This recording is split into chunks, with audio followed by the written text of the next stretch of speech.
नमस्कार साथियों, ज्ञान स्थली गुरुकुल में आपका स्वागत है। साथियों, आज की करंट अफेयर्स में 21 दिसंबर से 25 दिसंबर तक के प्रश्न होंगे। यहाँ से हमारा पहला टॉपिक है H5N1 वायरस क्या है, इसके बारे में जानते हैं। H5N1 एक प्रकार का इन्फ्लुएंजा ए वायरस है जिसे आमतौर पर बर्ड फ्लू कहा जाता है। यह मुख्य रूप से पक्षियों, मुर्गी, बत्तख आदि में संक्रमित करता है, लेकिन कभी कभी मनुष्य और अन्य जानवरों में भी यह फैल सकता है। तो पहला प्रश्न हमारा सामने है। पहले प्रश्न से आंसर हमारा सी होगा। H5N1 वायरस किस रोग से संबंधित है? तो यह बर्ड फ्लू से संबंधित है। अगले प्रश्न की तरफ चलते हैं। H5N1 वायरस मुख्य रूप से किसे संक्रमित करता है? तो यह मुख्य रूप से पक्षियों को संक्रमित करता है। H5N1 में H और N क्या दर्शाते हैं? हेमाग्लूटिनिन और न्यूरामिनेजेज ये दर्शाए जाते हैं।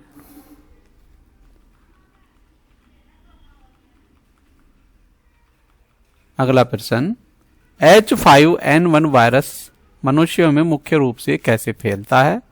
तो यह संक्रमित पक्षियों के संपर्क से मनुष्य में फैलता है। चिकन खाने वाले लोगों में यह मुख्य रूप से आसानी से फैल सकता है। H5N1 से बचाव का सबसे अच्छा उपाय कौन सा है? तो बीमार पक्षियों से दूर रहना इसका सबसे अच्छा उपाय है। घर में यदि कबूतर आदि आपके आते हैं तो कबूतर आदियों को रोक लगाना जरूरी है। अगला प्रश्न होगा हमारा, दिल्ली के सरकारी स्कूलों में 10,000 कमरों में एयर प्यूरिफायर लगाए जाने से संबंधित है ये पहला प्रश्न। तो ये इसका आंसर भी आपका ऑप्शन सी है, 10,000 प्यूरिफायर लगाए जाएंगे। सरकारी स्कूलों में एयर प्यूरिफायर लगाने का मुख्य उद्देश्य क्या है? तो वायु प्रदूषण से छात्रों को बचाना इसका मुख्य उद्देश्य है। एयर प्यूरिफायर का मुख्य कार्य क्या होता है? तो हवा से धूल और हानिकारक कणों को हटाना इसका मुख्य कार्य होता है।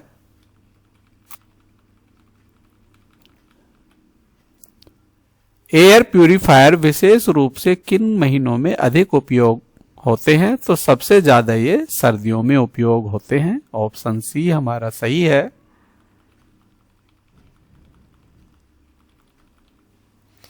यह योजना मुख्य रूप से किस वर्ग के स्वास्थ्य से जुड़ी है? तो यह सबसे ज्यादा छात्रों और बच्चों के स्वास्थ्य व बुजुर्गों के स्वास्थ्य से जुड़ी होती है। पहला प्रश्न हमारा यहाँ, बीजी रामजी बिल संसद में पास हो गया है। मनरेगा के स्थान पर इसका नाम वीबीजी रामजी बिल रखा गया है। तो यह नाम मनरेगा के स्थान पर रखा गया है। इस पर विपक्ष ने बहुत ज्यादा ऐतराज जताया है, तो इससे भी हमारे प्रश्न यहाँ पर बने हैं। पहला प्रश्न हमारा है प्रश्न नंबर 1, वीबीजी रामजी बिल कहां पास किया गया है? तो ये संसद में पास किया गया है।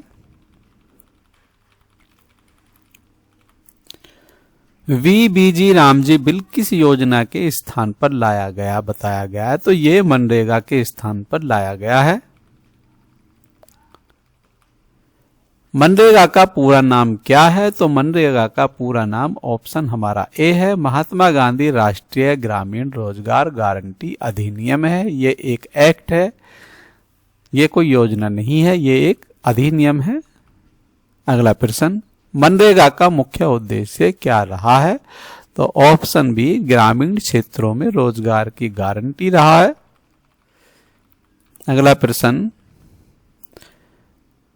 वीबीजी रामजी बिल लाने का संभावित उद्देश्य क्या माना जा सकता है? तो रोजगार व्यवस्था में बदलाव लाना माना जा सकता है।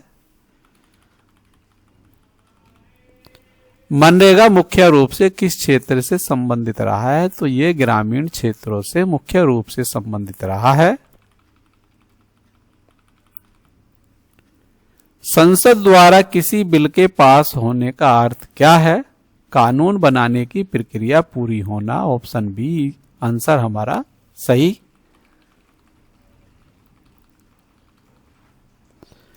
रोजगार से संबंधित योजनाएं सामान्यतः किस मंत्रालय से जुड़ी होती हैं? तो ये ग्रामीण विकास मंत्रालय से जुड़ी होती हैं। आंसर इसका ग्रामीण विकास मंत्रालय है। अगला प्रश्न, मनरेगा के अंतर्गत रोजगार की गारंटी कितने दिनों की थी? तो रोजगार की गारंटी 100 दिन की थी। और अब VBG रामजी के अंतर्गत 125 दिन की गारंटी है। VBG रामजी बिल से सबसे अधिक किस वर्ग पर प्रभाव पड़ने की संभावना मानी जा सकती है? तो ये ग्रामीण, ऑप्शन बी हमारा सही है। ग्राम के लोगों को सबसे ज्यादा रोजगार यहां मिलेगा। VBG रामजी योजना की धारा 5A किससे संबंधित है? ये ग्रामीण रोजगार से संबंधित है।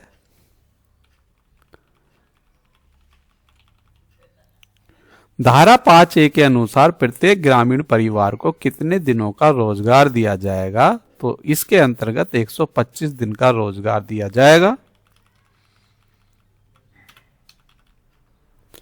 यह योजना किस योजना के 100 दिनों के प्रावधान को बढ़ाकर लाई गई है? तो ये मनरेगा को बढ़ाकर लाई गई है। मनरेगा का प्रावधान 100 दिन का था, जिसे 125 दिन VBG रामजी के अंतर्गत किया गया है। यदि कितने दिनों के भीतर काम नहीं दिया गया तो बेरोजगारी भत्ता देने का प्रावधान है। 15 दिनों तक यदि काम नहीं मिलता है तो सरकार बेरोजगारी भत्ता देगी। धारा 5A के अंतर्गत बेरोजगारी भत्ता कब से देय होगा? अगले क्रमांक अवधि से यह देय होगा।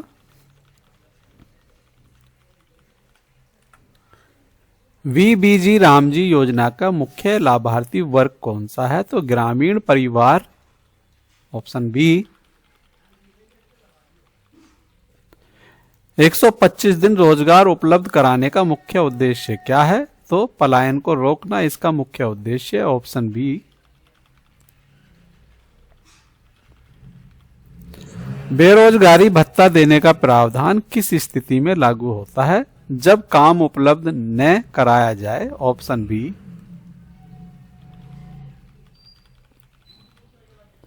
VBG रामजी योजना की धारा 5A किस सिद्धांत को मजबूत करती है? ये सामाजिक सुरक्षा को मजबूत करती है। ग्रामीण रोजगार गारंटी योजनाएं सामान्यतः किस मंत्रालय से जुड़ी होती हैं? तो ये ग्रामीण विकास मंत्रालय से जुड़ी होती हैं। अगला प्रश्न होगा हमारा, इसरो की बड़ी कामयाबी LVM-3 बाहुबली द्वारा बोल्ड बर्ड ब्लॉक 2 उपग्रह का प्रक्षेपण। तो ये सबसे पहला प्रश्न, इसरो के किस रॉकेट को बाहुबली कहा जाता है? तो ऑप्शन हमारा सी है, LVM-3 को बाहुबली कहा जाता है। अगला प्रश्न, LVM-3 द्वारा प्रक्षेपित ब्लू बर्ड ब्लॉक 2 उपग्रह का भार लगभग कितना था? तो लगभग 6100 किलोग्राम इसका भार था। अगला प्रश्न, ब्लू बर्ड ब्लॉक 2 उपग्रह को किस उद्देश्य से कक्षा में स्थापित किया गया है? तो दूर संचार नेटवर्क की उपलब्धता के लिए इसे कक्षा में प्रक्षेपित किया गया है। यह उपग्रह विशेष रूप से किन क्षेत्रों में नेटवर्क सुविधा देगा? तो यह विशेष रूप से दुर्गम दूर दराज के ग्रामीण क्षेत्रों में यह नेटवर्क सुविधा देगा। अगला प्रश्न, ब्लू बर्ड ब्लॉक 2 उपग्रह का प्रक्षेपण कहां से किया गया है? तो यह हरिकोटा से किया गया है।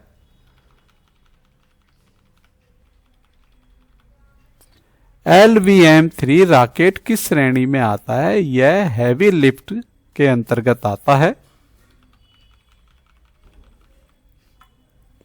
इस प्रक्षेपण से इसरो की किस क्षमता का प्रदर्शन हुआ है? तो ऑप्शन बी, हैवी पेलोड को कक्षा में स्थापित करने की क्षमता।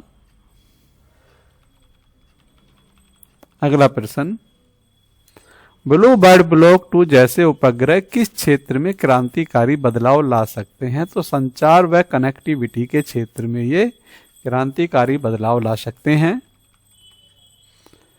इस उपलब्धि का भारत के लिए प्रमुख महत्व क्या है? तो ऑप्शन सी, वैश्विक प्रक्षेपण बाजार में विश्वसनीयता को बनाना। अगला प्रश्न हमारा होगा, अरावली पर्वतमाला संरक्षण खनन पट्टे निरस्त। तो यहां से पहला प्रश्न, सभी राज्यों में अरावली क्षेत्र के खनन पट्टे निरस्त करने का मुख्य उद्देश्य क्या है? तो मुख्य उद्देश्य पर्वतमाला की रक्षा करना है इसका। तो ऑप्शन सी हमारा आंसर है। केंद्र सरकार द्वारा अरावली क्षेत्र में खनन पर रोक लगाने का मुख्य कारण क्या है? तो अवैध खनन को रोकना इसका मुख्य कार्य है। अरावली पर्वतमाला का पर्यावरणीय महत्व किस रूप में है? तो ऑप्शन बी, मरुस्थलीकरण रोकने में सहायक है ये। अरावली पर्वतमाला मुख्य रूप से किन राज्यों में फैली हुई है? तो यह मुख्य रूप से राजस्थान, हरियाणा और दिल्ली में यह फैली हुई है। अरावली क्षेत्र में खनन रोक से किसका संरक्षण होगा? तो जैव विविधता व जल स्रोत का संरक्षण होगा। Option B. अगला प्रश्न हमारा, उत्तर प्रदेश में गंगा बाढ़ सुरक्षा योजना उन्नाव से बलिया तक यह योजना है। पहला प्रश्न इससे हमारा, उत्तर प्रदेश में गंगा बाढ़ सुरक्षा परियोजना किस क्षेत्र में लागू की जा रही है? तो यह उन्नाव से बलिया। ऑप्शन सी हमारा आंसर। उन्नाव से बलिया तक गंगा नदी के किनारे लगभग कितने किलोमीटर क्षेत्र में यह परियोजना लागू होगी? तो यह 710 किलोमीटर क्षेत्र में यह परियोजना लागू होगी। इस परियोजना के अंतर्गत कुल कितने पिलर लगाए जाएंगे? तो 7350 पिलर इस योजना के अंतर्गत लगाए जाएंगे। गंगा नदी के किनारे पिलर लगाने का मुख्य उद्देश्य क्या है? तो इसका मुख्य उद्देश्य बाढ़ भूमि को सुरक्षित करना है। यह परियोजना किस प्राकृतिक आपदा से सुरक्षा प्रदान करेगी? तो यह बाढ़ से सुरक्षा प्रदान करेगी। अगला प्रश्न हमारा, भारत न्यूजीलैंड FTA समझौता प्रधानमंत्री का हुआ है, निवेश व वार्ता इसमें हुई है। तो पहला प्रश्न, भारत और न्यूजीलैंड के बीच किस विषय पर सहमति बनी है? तो ये ऑप्शन बी, FTA मुक्त व्यापार समझौते पर यह सहमति बनी है। इस FTA के तहत कितने वर्षों में निवेश आने की संभावना है? तो 15 वर्षों में निवेश आने की यहां पर संभावना है। FTA के अंतर्गत अनुमानित निवेश राशि कितनी बताई गई है? तो इसके अंतर्गत 20 अरब डॉलर अनुमानित राशि बताई गई है। न्यूजीलैंड के प्रधानमंत्री कौन है जिन्होंने भारत से फोन पर बातचीत की है? तो option C, Christopher Luxon New Zealand के प्रधानमंत्री हैं। भारत न्यूजीलैंड FTA का मुख्य उद्देश्य क्या है? तो व्यापार व निवेश को बढ़ावा देना इसका मुख्य उद्देश्य है।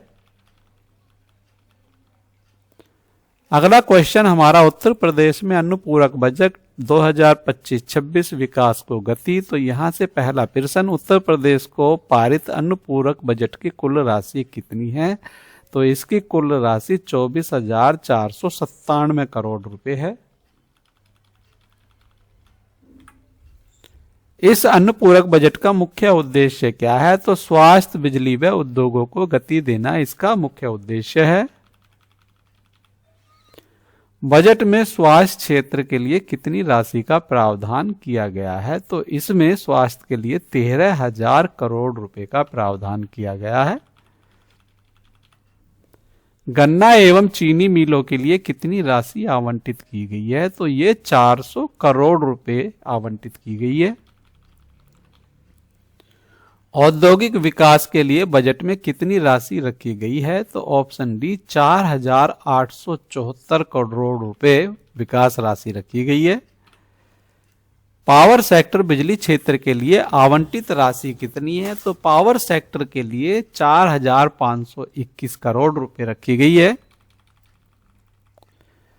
स्वास्थ्य एवं परिवार कल्याण मद के लिए कितनी राशि का प्रावधान है? तो स्वास्थ्य एवं परिवार कल्याण की मद के लिए 3500 करोड़ रुपए की राशि का प्रावधान है। अगला प्रश्न, नगर विकास के लिए बजट में कितनी राशि निर्धारित की गई है? तो ये 1758.56 करोड़ रुपए, ऑप्शन सी। अगला प्रश्न, अनुपूरक बजट का सीधा लाभ किस क्षेत्र को मिलेगा? तो स्वास्थ्य उद्योग व आधारभूत ढांचे को इसका सीधा लाभ मिलेगा। अगला प्रश्न, यह अनुपूरक बजट किस राज्य सरकार द्वारा पारित किया गया है? तो यह उत्तर प्रदेश सरकार द्वारा पारित किया गया है। इसके बाद अगला प्रश्न है, हमारे प्रसिद्ध हिंदी साहित्यकार विनोद कुमार शुक्ल का निधन हो गया है। तो पहला प्रश्न, हाल ही में किस प्रसिद्ध हिंदी साहित्यकार का निधन हुआ है? तो विनोद कुमार शुक्ल का निधन हुआ है।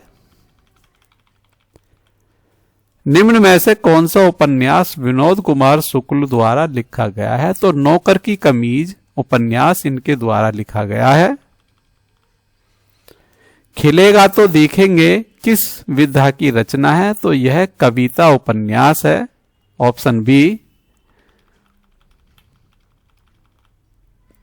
अगला प्रश्न, दीवार में एक खिड़की रहती थी किस लेखक की प्रसिद्ध कृति है? तो यह विनोद कुमार की प्रसिद्ध कृति है।